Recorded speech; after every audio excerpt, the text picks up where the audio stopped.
A ver, muchachos, parece que hubo algún problema, ¿ya? Con la comunicación. ¿En qué parte me quedé? Estaba terminando de explicar lo de Harman. Estaba terminando de explicar lo de Harman. Ya, ya,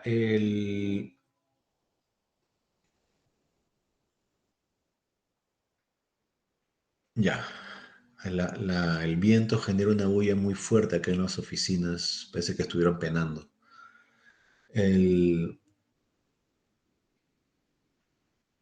el- Bueno, entonces miren, la contribución de Harman es justamente la forma en que beneficios adicionales cambian el turno de rotación óptimo. Se supone de que si incorporamos más beneficios, lo cual presupone que podemos capturarlos, o sea que podemos apropiarnos de ello, eso hará que el turno de rotación óptimo se extienda. O sea, vamos a esperar más porque hay más beneficio. ¿Ya? Y a partir de este hallazgo es que empezaron a surgir una cantidad impresionante de artículos vinculados a captura de CO2.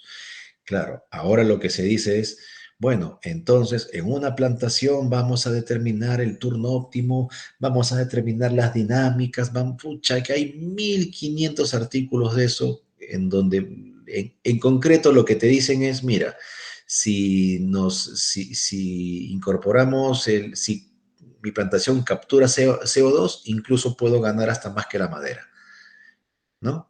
Prácticamente se puede llegar a eso. O lo otro es de manera simultánea, cuánto puedo ganar. Bueno, ahí el cielo es el límite. Ha salido muchísimos artículos. Si ustedes colocan, como les indicaba, ¿no? En Google Scholar colocan Faustman, espacio CO2, pucha, que van a ver cualquier cantidad de artículos, ¿no? Entonces, la literatura forestal prácticamente se está yendo por ese lado, ¿no? Entonces, ¿de qué manera? Ojo, forestal es básicamente es de árboles, ¿no? Árboles, cortar árboles, ¿verdad? O sea, no es conservación, es cortar árboles, es intervenir el bosque y sembrar árboles, ¿ya? Eso es. O utilizar los árboles para madera.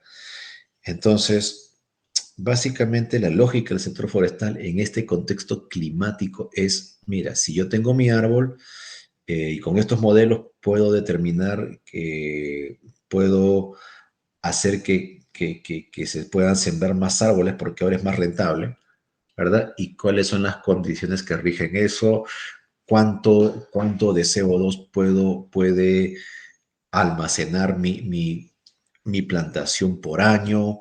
Ya, entonces se están viendo diversas estrategias, ¿no? Sobre el establecimiento, sí, el establecimiento de plantaciones como una medida para capturar y absorber más CO2, y ya saben que eso es una externalidad positiva, ¿verdad? Y eso es justamente de lo que tratan estos mecanismos red. En el caso de, por ejemplo, en el caso de Perú, no es tanto por las plantaciones, sino es por los árboles que ya están ahí. Entonces, si estos árboles los van a, digamos, si estos, miren, la lógica es esta, si estos árboles están capturando tanto de carbono o tanto de CO2, entonces págame. Y estos mecanismos lo que dicen es, no te voy a pagar, porque aun cuando tú no hagas nada, esos árboles van a seguir capturando CO2. ¿Me entiendes? No, entonces no te voy a pagar nada. Si no hay evidencia de deforestación, no te voy a pagar nada. ¿Por qué? Porque aún cuando no hagas nada, igual el árbol sigue ahí. Entonces, hagas o no hagas, va a seguir capturando. Entonces, ¿por qué debo pagarte?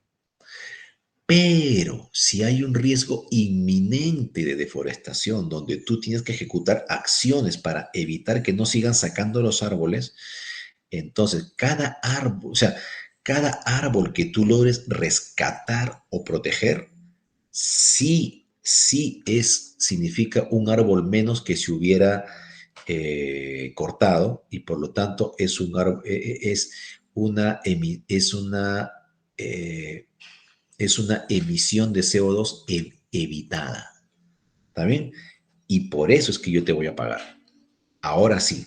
Entonces, en otras palabras, si tienes un bosque donde no hay, donde la tasa de deforestación es mínima, entonces no hay problema. ¿Por qué? Porque no hay ningún problema con el bosque.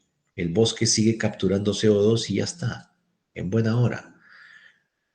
No, no te voy a pagar nada. Pero si hay otro bosque en donde sí esté sometido a una presión inminente para deforestarlo y todo eso, y tú ejecutas acciones para contrarrestar eso y evitarlo, entonces tú sí estás evitando deforestación y por lo tanto estás evitando que el CO2 se vaya a la atmósfera y por lo tanto mereces un premio.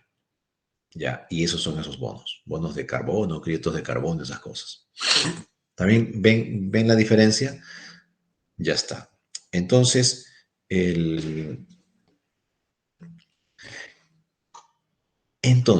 bajo esta lógica, el, justamente para estos esquemas, ¿no? de captura y todas estas cosas, es que se utiliza mucho este esquema de Harman, al menos en teoría. ¿Ya? Hay modelos, hay artículos, todo eso en teoría.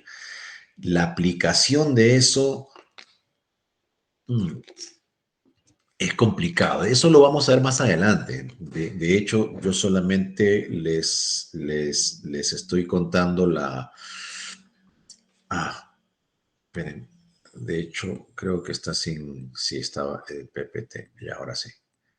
De hecho, esto es solamente una parte les estoy contando una parte de la historia, ¿no? O sea, mejor dicho, de los aspectos básicos que hay en economía forestal, ¿no? Ya sabemos que en el año 1849, listo, ya se estableció el turno de rotación óptimo. Luego Samuelson encontró cuál es determinó de que debe incorporarse un costo de oportunidad adicional en el caso de una plantación forestal y, oh sorpresa, ese resultado coincidía con uno de los modelos de Faustman, por lo tanto había que aplicar ese modelo de Faustman de ahora en adelante y ya hace casi 50 años Harman justamente utilizó ya el resultado de Samuelson y solamente le agregó las externalidades positivas. ¿Está bien? Y eso lo vamos a ver más adelante, ¿ya? Hay una parte para discutir eso. Entonces, este hallazgo de Harman pues dio origen a una serie, no voy a decir infinita, ¿ya? Pero a una serie pues numerosa de artículos en donde donde se asume que se puede capturar parte de las externalidades que la plantación genera, ¿no? ¿Ok? Y más aún sobre un contexto de cambio climático que está de moda, todo eso, ¿no? De CO2, carbono neutro y todas estas cosas que ustedes ya han escuchado bastante. Ok, entonces muchachos, hasta ahí, ¿tienen alguna duda o consulta?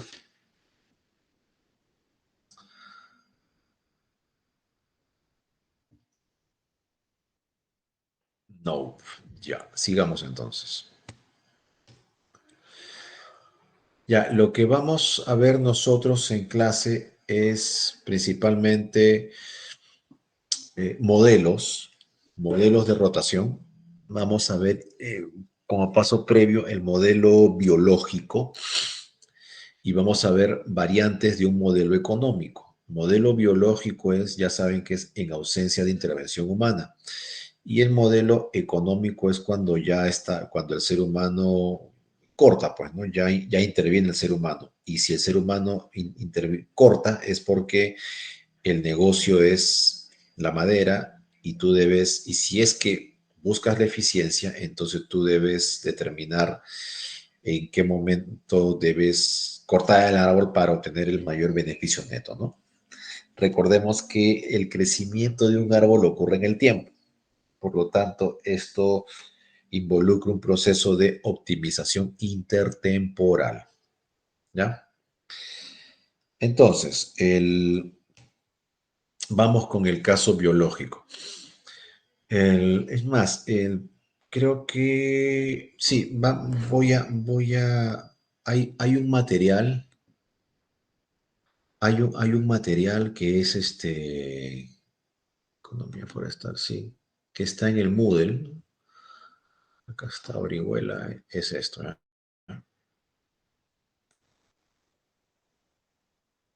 Acá está, se los voy a presentar.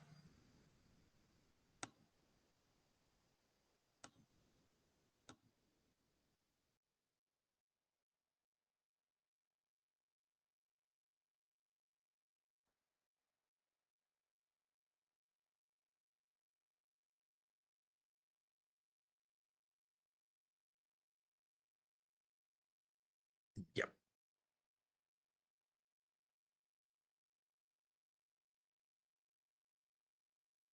Ahora indíquenme si están viendo el Word.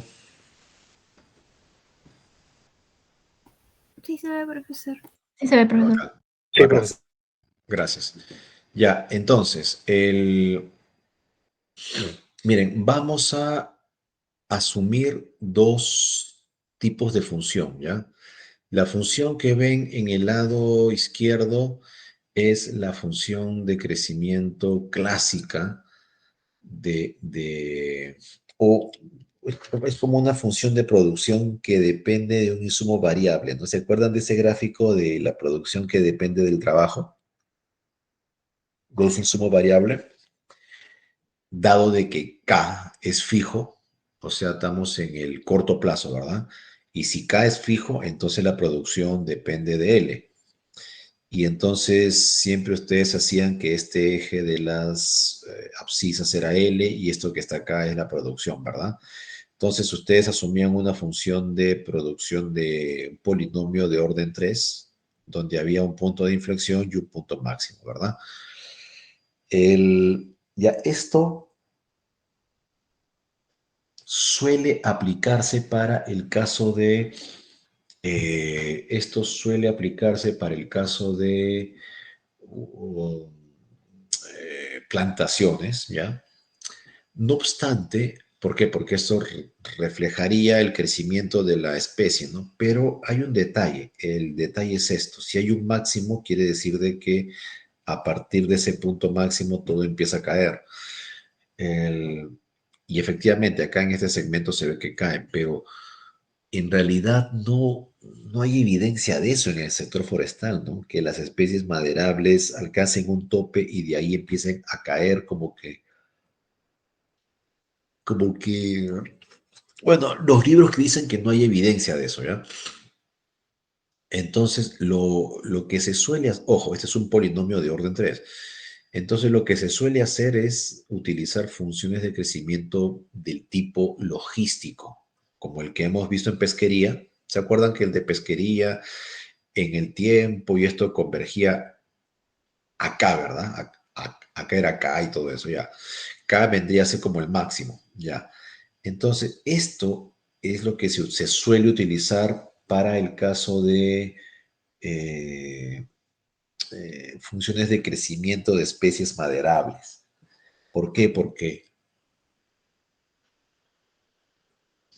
para el caso de estas especies, lo que estamos diciendo aquí, en el tiempo, en los primeros estadios tiene un crecimiento rápido, mientras va avanzando el tiempo, como que ese crecimiento sigue creciendo, ¿ah? Pero ese crecimiento ya prácticamente está estancado, ¿no? O sea, en teoría sigue creciendo, pasa el tiempo y sigue creciendo, sí, pero eso no va a alcanzar un máximo, más bien va a converger, o sea, va a tender a llegar a ese máximo, pero nunca logra llegar a ese máximo. ¿Está bien? Porque si logra llegar a ese máximo, quiere decir que luego viene un mínimo. y este tipo de funciones son prácticamente asintóticas, ¿no?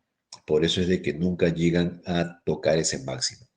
Se aproximan con ver lo que quieran, pero no llegan a tocarlo. Entonces, esto tiene mucho sentido para el caso de especies maderables, en donde se supone de que cada vez el grosor de la madera es mayor, pero llega un punto, por ejemplo, por acá, ¿no? Que los incrementos a ese grosor matemáticamente son factibles, pero visualmente o en términos de peso o volumen ya son insignificantes, o sea, son despreciables. ¿Saben? Y esto ocurriría en esa etapa de acá. Sigue creciendo en teoría, sí, pero ya crece infinitesimalmente. Pero, ok, pero sigue creciendo. ¿Ok? Entonces, esto es el esquema que justamente se utiliza mucho para el caso de plantaciones forestales, ¿no? Funciones de crecimiento del tipo logístico. La semana pasada les mostré un artículo de una publicación forestal ya de hace unos años, en donde había 9 formas funcionales, así similares al gráfico de la derecha. 9. Y tengo entendido que hay más todavía. Y todas más o menos son similares. Todas, o sea, se mueven similares. O sea, todas convergen igual, ¿no? Pero unas tienen digamos, unas, por ejemplo, acá miren, esto va suavemente, crece y acá ya se...